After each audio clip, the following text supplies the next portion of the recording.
Le songe de l'enlèvement par David Wilkerson. Songe sur le retour de Jésus-Christ. Je vais vous dire dans quelques minutes comment j'ai reçu ce message. Dans Matthieu 24, la parole nous dit: Veillez donc, puisque vous ne savez quel jour votre Seigneur viendra. C'est pourquoi, vous aussi, tenez-vous prêts, car le Fils de l'homme viendra à l'heure où vous n'y penserez pas. Matthieu 24h42 et 44. Prière. Père Saint, je crois que tu envoies présentement tes anges et je crois qu'ils sont en train de réunir tes élus des quatre vents. Le jour du Seigneur approche. Père, tu m'as parlé si clairement cette semaine dans un songe, et je vais vous partager ce songe dans un instant, et je prie Seigneur Jésus afin que tu éveilles nos cœurs. Tu m'as dit de prêcher ce message cet après-midi et je t'obéis. Je ne sais pas qui tu as envoyé ici et pourquoi tu les as amenés, mais ce message est pour tout, et je prie Saint-Esprit de nous réveiller de notre sommeil. Tu nous aimes, tu es notre Père, mais tu es très sérieux dans ce que tu dis dans ta parole. Ce n'est pas une plaisanterie et ce n'est pas une comédie pour nous faire rire.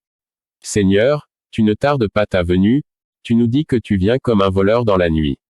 Cette nuit ne devrait pas nous surprendre, parce que, nous devrions être éveillés à ta venue. Cher Saint-Esprit, fais ton œuvre de conviction parmi ton peuple, au nom de Jésus. Le songe. Mardi dernier, j'ai eu un songe du Seigneur, et il me parlait de son retour prochain. Dans ce songe, je réalisais que j'étais en train de monter à la rencontre du Seigneur dans les airs.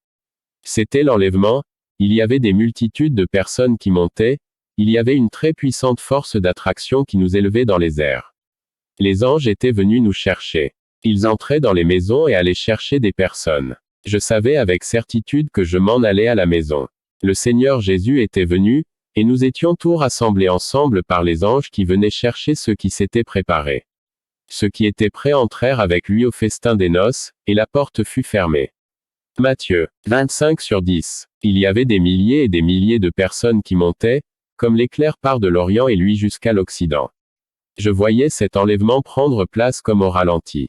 Je me rappelle tout particulièrement, que je voyais dans une maison, 3 personnes que je reconnus, 2 de ces personnes étaient des amis proches, et l'autre était un membre de ma famille. Ce qui me surprenait le plus, c'était, que nous passions tout droit et que ces personnes ne montaient pas, ils restaient là. J'ai eu soudain un sentiment de terreur et je me dis: oh Dieu, ils sont restés en arrière. Et le Seigneur m'a fait ressentir pendant quelques moments, la terreur et la détresse de ceux qui restaient là, et qui n'étaient pas enlevés. J'ai su à ce moment avec certitude, que tous ceux qui s'appellent chrétiens, et qui disent Seigneur, Seigneur et qui ne vivent pas pour Dieu, et qui se servent de la grâce comme prétexte pour vivre dans le péché, ce verset est devenu très réel dans mon esprit. Quiconque me dit, Seigneur, Seigneur, n'entrera pas forcément dans le royaume des cieux, mais celui-là seul qui fait la volonté de mon Père qui est dans les cieux, alors je leur déclarerai, je ne vous ai jamais connu, retirez-vous de moi, vous qui commettez l'iniquité. Matthieu 7, 21,23. Même si ces chrétiens semblaient endormis, ils savaient ce qui était en train de prendre place, ils savaient que Jésus était arrivé. Je voyais des mains levées vers le ciel et j'entendais le monde crier pour attirer l'attention afin qu'eux aussi puissent être enlevés. Je m'entendais qui leur criait: sortez de la foule, comme si, s'il était séparé du monde, il pourrait être enlevé. Mais nous avons continué à monter et nous avons passé tout droit. J'ai eu un sentiment, que je n'avais jamais expérimenté de ma vie. Même si j'avais entendu parler du retour de Jésus toute ma vie par mon père et par mon grand-père, cette expérience n'était pas descriptible dans des mots. La Bible nous dit que nous serons changés en un instant, en un clin d'œil, et que ce corps corruptible va revêtir un corps incorruptible comme le sien. La parole nous dit que nous devons être prêts, car les noces de l'agneau sont venues, et son épouse s'est préparée. Apocalypse 19:7. Il vient pour ceux qui l'attendent en vue de leur salut. J'ai ressenti le sentiment d'horreur de ceux qui connaissaient l'Évangile, qui ont connu l'amour, la miséricorde et la grâce de Dieu, et qui n'étaient pas prêts, ils ne s'étaient pas préparés. Dans mon songe, je voyais des multitudes de personnes terrifiées qui hurlaient et qui essayaient de sortir de la foule pour être remarquées, mais il était trop tard, nous avons passé tout droit et ils sont restés. Je savais que je m'en allais au ciel avec le Seigneur, mais ce sentiment que j'ai ressenti à propos de mes 2 amis et le membre de ma famille qui étaient restés, je les voyais qui avaient une terreur incroyable et une détresse indescriptible. Alors, de 2 hommes qui seront dans un champ, L'un sera pris et l'autre laissé. De 2 femmes qui moudront à la meule, l'une sera prise et l'autre laissée. Veillez donc, puisque vous ne savez quel jour votre Seigneur viendra. Matthieu 24h40, 41 et 42. Il arrive, je me souviens que je ressentais une sérénité parfaite, et une paix qui n'est pas de ce monde, il n'y avait pas de crainte, je voyais des nuages au-dessous, les personnes qui étaient là avaient revêtu leur corps glorieux, on se regardait tout avec stupéfaction et étonnement, personne ne pouvait parler, ça s'est fait si vite, en un instant, en un clin d'œil, nous étions tous rassemblés des 4 vents. On ressentait cet amour qui est insondable et qui dépasse toute intelligence, je savais que j'étais à la maison et que la terre n'était plus, ou je ne l'apercevais plus. Satan ne pouvait plus nous toucher. Il n'y avait plus de péché. Il n'y avait que pureté et sainteté. Il n'y avait plus de possibilité de se perdre, je suis éternellement à lui. Tout était absolument indescriptible, nous avions revêtu nos corps glorieux, et il y avait ce sentiment que toute la parole de Dieu était accomplie, tout ce que j'avais toujours cru et prêché sur le retour du Seigneur s'était accompli. Ce sentiment de réalité et de vérité que l'on sentait, était le vrai monde, la vraie vie, la vraie réalité, c'est l'éternité, tout est passé, tout est devenu nouveau, comme dans un rêve, le passé n'existait plus. Dieu nous avait donné sa grâce et sa miséricorde, et il nous avait donné tout le temps de se repentir, afin de vivre dans sa gloire. Tout à coup je me suis souvenu, dans le songe que j'étais en train de faire, je disais, Seigneur, qu'arrive-t-il à tous ceux qui sont restés, et qui n'ont pas été enlevés? Ceux qui sont restés en arrière, et qui pensaient qu'ils étaient prêts, ils ne sont pas ici. Seigneur, que s'est-il passé avec eux? Ils sont perdus. C'était le sentiment que j'avais en moi. Ce n'est pas un sentiment qui va être là quand Jésus va revenir, mais je crois que Dieu a voulu me faire ressentir ce que ces gens vivaient dans leur détresse. Tout à coup, alors que je pensais à tous ceux qui étaient restés, je me suis réveillé, je me suis assis carrément dans mon lit, et j'ai pensé. Ceci est le songe le plus incroyable que j'ai eu dans ma vie. Soudain, ces paroles se sont fait entendre dans mon esprit comme un tonnerre. Le fait d'être prêt n'est pas une blague. Je me suis étendu sur mon oreiller, et Dieu m'a dit. Mon peuple ne prend pas cela au sérieux, ils en parlent, mais, la façon dont ils vivent, démontre qu'ils ne croient pas que je reviens bientôt, et qu'ils doivent se préparer parce que je viens chercher une église glorieuse, sans tache, ni ride, ni rien de semblable, mais sainte et sans défaut. Éphésiens 5 à 27. Il y en a beaucoup qui vont rester en arrière parce qu'ils ne se sont pas préparés. Je dis au Seigneur, mais qu'arrive-t-il de ta grâce, de ta miséricorde et de ton amour? Et le Seigneur m'a dit qu'il était tout cela, mais que le temps de la grâce va bientôt prendre fin. Je pris ma houlette grâce, et je la brisai, pour rompre mon alliance que j'avais traitée avec tous les peuples. Elle fut rompue ce jour-là, et les malheureuses brebis, qui prirent garde à moi, reconnurent ainsi que c'était la parole de l'Éternel. Zacharie 11 à 10 et 11. Et mon peuple ne s'est pas préparé. J'ai donné ma grâce et mon Fils pour que le monde se convertisse et pour qu'il se détourne du péché, pour qu'il vive dans la sainteté. Vous serez donc parfaits, comme votre Père céleste est parfait. Matthieu 5 à 48. Offrez vos corps comme un sacrifice vivant, saint, agréable à Dieu, ce qui sera de votre part un culte raisonnable. Romains 12 à 1. De même que celui qui vous a appelé est saint, vous aussi devenez saint dans toute votre conduite. 1 Pierre 1 à 15. Dans la majorité des églises aujourd'hui, on ne prêche plus le retour de Jésus, on ne prêche plus contre le péché et que l'on doit vivre dans la sainteté, que nous devons nous séparer du monde, 2 Corinthiens 6 à 14 à 18. Comme au jour de Noé, ainsi en sera-t-il à l'avènement du Fils de l'homme. Car dans les jours qui précédèrent le déluge, les hommes mangeaient et buvaient, se mariaient et mariaient leurs enfants, jusqu'au jour où Noé entra dans l'arche, et ils ne se doutèrent de rien, jusqu'à ce que le déluge vienne et les emporte tout. Il en sera de même à l'avènement du Fils de l'homme. Matthieu 24 à 37, 38 et 39. Mon peuple n'est pas prêt pour mon retour prochain. Ils vivent plus pour eux-mêmes que pour moi. Ils vont à l'église le dimanche, et ils ont hâte que la réunion finisse pour aller à leurs activités, ils vivent loin de moi. Pourtant, la parole dit que s'ils s'approchent de moi, je m'approcherai d'eux. Ils ne pensent qu'à s'amuser, et ils ne pensent pas à se préparer pour ma venue. Mon peuple s'ennuie maintenant dans les églises. Pourquoi les chrétiens sont-ils rendus tièdes et durs? Pourquoi sont-ils confondus moralement et n'ont-ils plus de discernement? Et pourquoi accueillent-ils n'importe quelle doctrine qui vient de l'enfer? Ils sont tellement attachés au monde et aux choses de ce monde. Pourtant, Dieu dit, n'aimez pas le monde, ni ce qui est dans le monde. Si quelqu'un aime le monde, l'amour du Père n'est pas en lui. 1 Jean 2 à 15. Leur amour pour Jésus se refroidit de plus en plus. Tout cela, est premièrement, parce que les pasteurs eux-mêmes sont endormis et n'ont aucune vie spirituelle en eux. Ésaïe nous dépeint quelques-uns de ces pasteurs. Ces gardiens sont aveugles, sans intelligence, ils sont tous des chiens muets, incapables d'aboyer. Ils ont des rêveries, se tiennent couchés, aiment le sommeil. Et ce sont des chiens voraces, insatiables. Ce sont des bergers qui ne savent rien comprendre. Tous suivent leur propre voie, chacun selon son intérêt, jusqu'au dernier. Ésaïe 56 à 10 et 11. Le verset 9 parle de toutes sortes d'esprits mauvais, qui se sont emparés des brebis pour les dévorer, à cause de ces pasteurs endormis. Vous toutes, bêtes des champs, venez pour manger, vous toutes, bêtes de la forêt. Ésaïe 56 à 9. Des hommes aveugles avec aucun message venant du Saint-Esprit, avec aucune tristesse dans leur cœur pour les brebis qui se font dévorer, ils ne comprennent plus rien aux choses spirituelles. Ils arrivent à l'église avec aucune révélation nouvelle du Seigneur, ils ne reçoivent plus leur message directement du cœur de Dieu. Ils sont aveugles et endormis, parce qu'ils passent leur soirée devant la télévision à regarder des ordures. L'œil est la lampe du corps. Si ton œil est en bon état, tout ton corps sera illuminé. Mais si ton œil est mauvais, tout ton corps sera dans les ténèbres. Matthieu 6 à 23. Ces pasteurs n'ont aucune vie, aucune puissance et ils prêchent pour un salaire.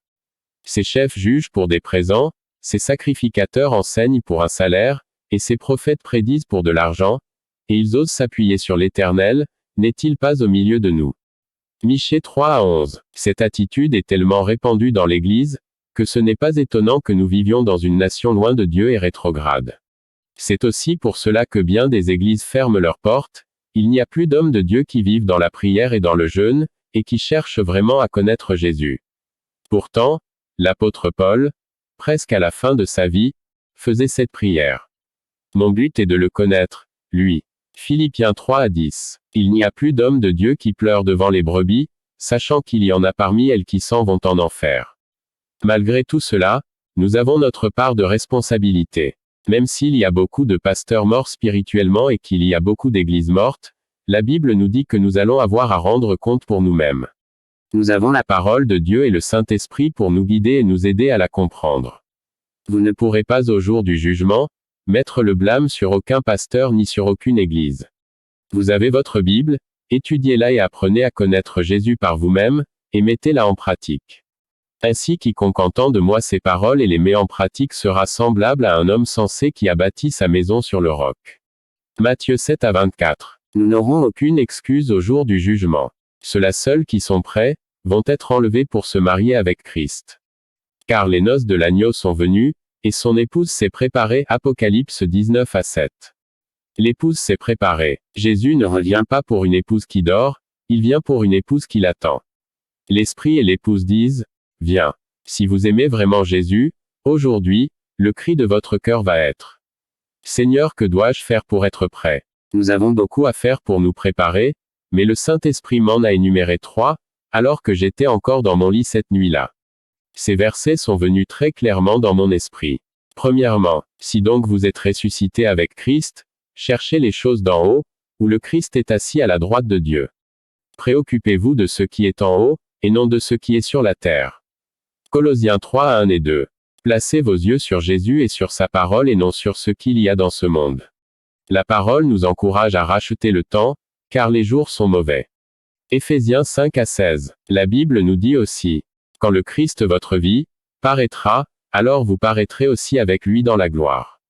Colossiens 3 à 4. Si Christ c'est votre vie, alors vous allez monter avec lui dans la gloire. Ce n'est pas votre carrière, votre travail, vos loisirs et tout ce qui vous retient dans ce monde, qui doit être votre vie, mais Christ. Je sais qu'il s'en vient une tempête sur ce monde, le Seigneur me l'a fait savoir très clairement, et ceux qui ont des dettes, vont souffrir beaucoup.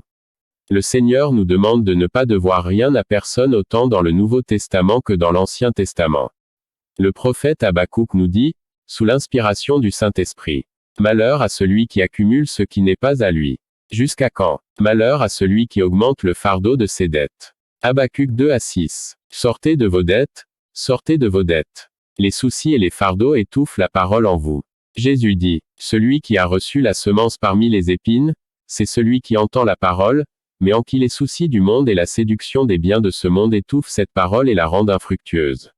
Matthieu 13-22. L'esprit de convoitise. Toujours plus, ne jamais être rassasié. Tout cela possède vos pensées, tous ces désirs de convoitise, empêchent la semence de produire du bon fruit. Ceux qui aiment vraiment Dieu, vont l'aimer avec toutes leurs pensées. C'est le premier et le plus grand commandement de Dieu. Je vous dis dès maintenant avec un cœur brisé, il y en a une multitude qui pensent qu'ils vont être aux noces de l'agneau, et malheureusement, ils vont se faire dire. Le roi entra pour voir les convives, et il aperçut là un homme qui n'avait pas revêtu un habit de noces. Alors le roi dit au serviteur, liez-lui les pieds et les mains, et jetez-le dans les ténèbres du dehors, où il y aura des pleurs et grincements de dents. Matthieu 22-11-13. Ceux qui aiment vraiment le Seigneur, passent du temps avec lui, en sa présence, tous les jours. Pas seulement 5 minutes le matin. Comment pouvez-vous me dire que vous l'aimez si vous le négligez jour après jour? Ne me dites pas que vous allez à sa rencontre dans les nuées. Non, vous ne monterez pas, vous allez être laissé. L'un sera pris et l'autre laissé. Matthieu 24-40. Vous ne l'aimez pas. Vous dites, mais David, où est sa miséricorde et sa grâce? Sa parole est miséricorde et sa grâce, mais elle nous dit. Comment échapperons-nous, si nous négligeons un si grand salut? Hébreux 2-3. Ça c'est la parole de Dieu, ça c'est la miséricorde et la grâce. J'ai ressenti l'horreur et la détresse de ceux qui vont rester, et il n'y a pas de plus grande détresse qui peut exister que celle-là, il n'y en a jamais eu de pareille, et il n'y en aura jamais plus. L'apôtre Paul nous dit, connaissant la crainte du Seigneur, nous cherchons à convaincre les hommes. Nous, pasteurs, allons nous tenir devant un Dieu saint un jour et nous allons être jugés. Personne sur la terre ne pourrait me payer pour faire ce que je fais. Un jour, je vais avoir à rendre compte devant Dieu, et je peux vous regarder droit dans les yeux, avec un cœur brisé et avec la miséricorde et la grâce de Dieu que je n'ai rien à me reprocher. L'apôtre Paul nous dit, connaissant la crainte du Seigneur, nous cherchons à convaincre les hommes. La Bible dit, n'abandonnons pas notre assemblée, comme c'est la coutume de quelques-uns, mais exhortons-nous mutuellement, et cela d'autant plus que vous voyez le jour approcher. Car si nous péchons volontairement après avoir reçu la connaissance de la vérité, il ne reste plus de sacrifice pour les péchés, mais une attente terrifiante du jugement et de l'ardeur du feu prêt à dévorer les rebelles. Si quelqu'un a violé la loi de Moïse, il est mis à mort sans pitié, sur la déposition de 2 ou 3 témoins. Combien pire, ne pensez-vous pas, sera le châtiment mérité par celui qui aura foulé aux pieds le Fils de Dieu, tenu pour profane le sang de l'alliance par lequel il avait été sanctifié, et outragé l'esprit de la grâce. Hébreux 10-25-29. Êtes-vous devenu un chrétien seulement du dimanche? Je vous le dis, je n'ai que faire d'une église du dimanche matin seulement. Que faites-vous durant le reste de la semaine?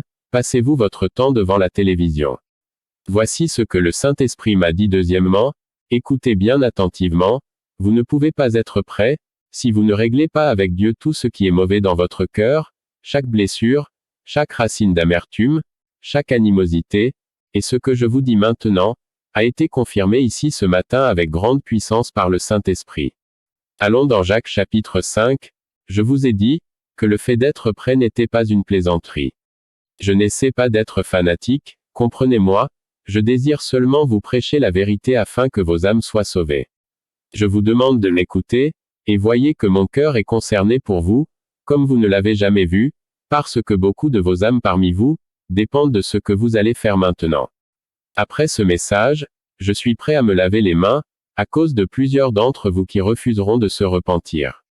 Écoutez attentivement ce que Jacques a à nous dire. Prenez patience, affermissez vos cœurs, car l'avènement du Seigneur est proche. Ne parlez pas en mal les uns des autres, frères, afin que vous ne soyez pas jugés. Voici le juge est à la porte. Jacques 5-8-9.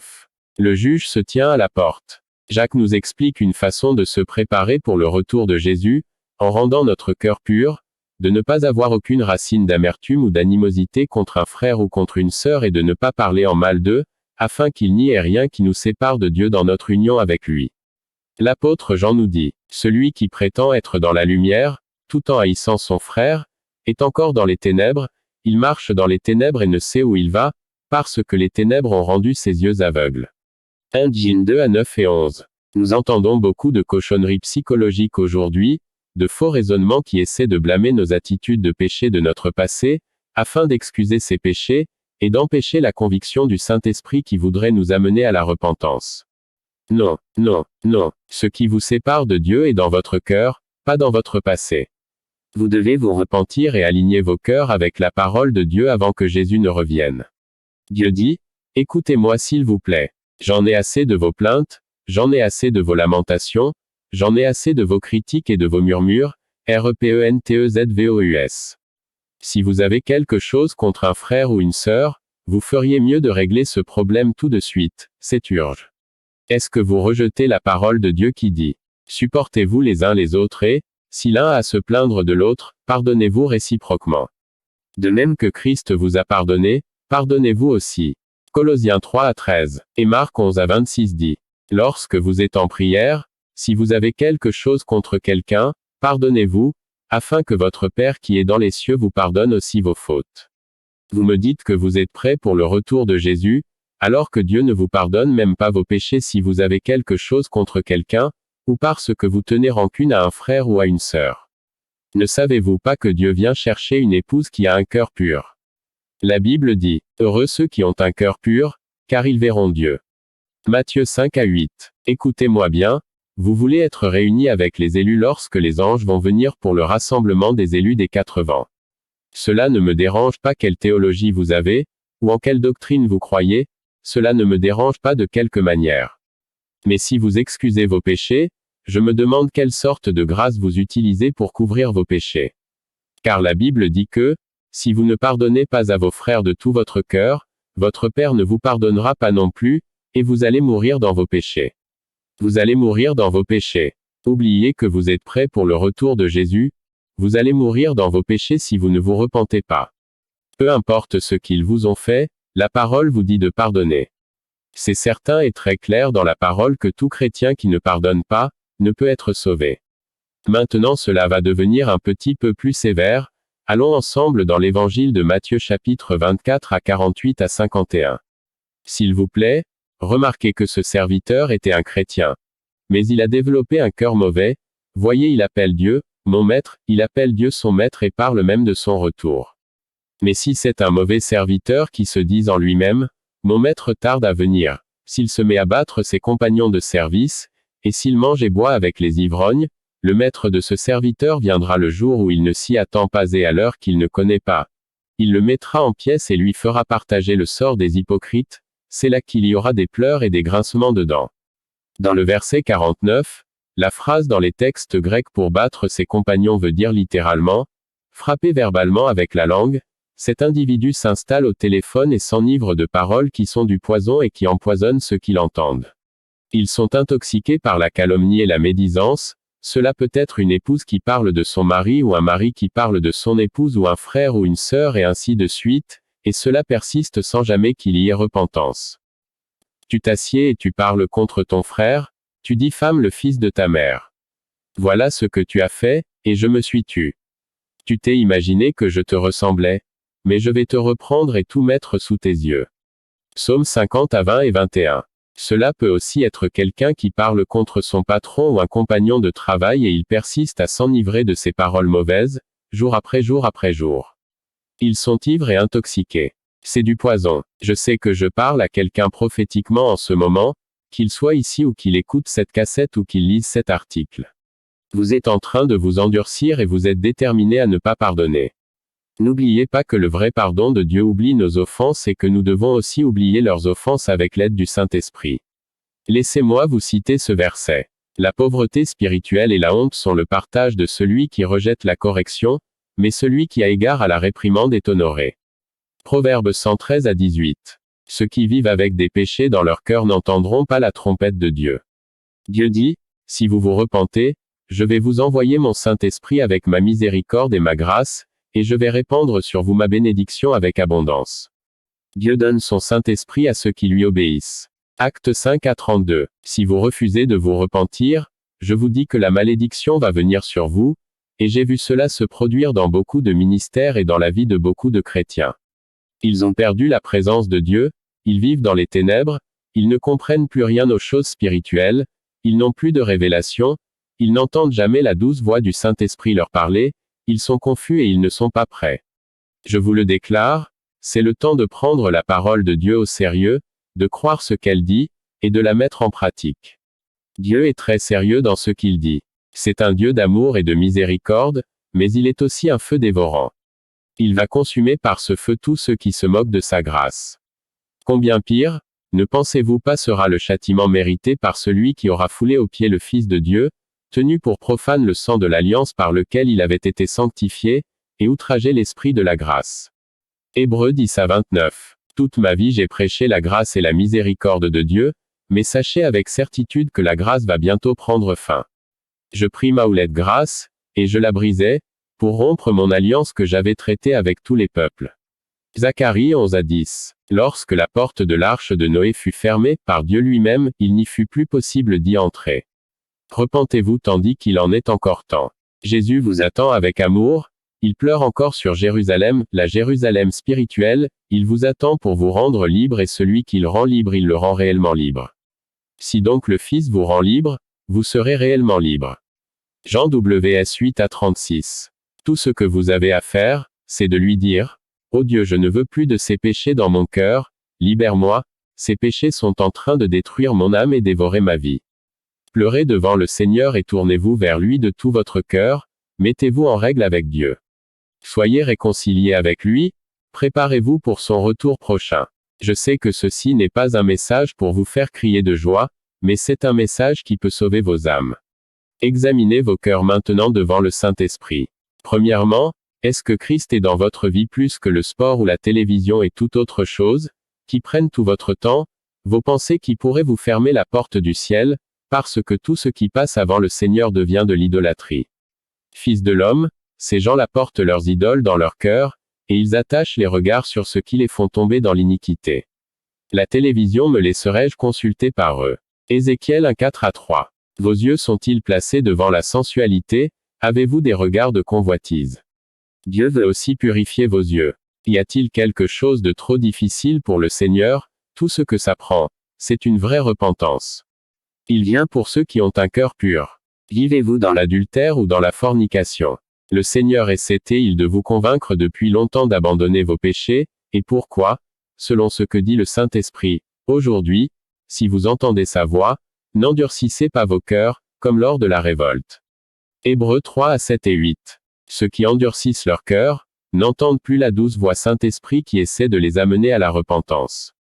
Non, non, n'attendez pas, tournez-vous dès maintenant vers Dieu, laissez sa grâce vous aider à vous détourner du mal et à revenir à la sainteté. Avez-vous négligé sa parole? L'avez-vous négligé jour après jour après jour, ne cherchant plus sa face, ne cherchant plus à le connaître plus intimement? Alors ce qu'il vous reste à faire, c'est lui demander pardon, un pardon très sincère qui vient du cœur, repentez-vous devant le Saint-Esprit de Dieu. Écoutez-moi, je sais qu'un message comme celui-là, apporte de la tristesse dans vos cœurs, tant que le Saint-Esprit n'aura pas fait l'œuvre en vous par ce message. Et nous savons que la tristesse selon Dieu produit une repentance qui mène au salut et que l'on ne regrette pas, tandis que la tristesse du monde produit la mort. 2 Corinthiens 7 à 10. Par cette repentance, vient une joie immense et une paix qui surpasse toute intelligence, et tout cela vient inonder votre cœur, parce que vous avez obéi à sa sainte parole. Si nous confessons nos péchés, il est fidèle et juste pour nous pardonner nos péchés et nous en purifier de toute injustice.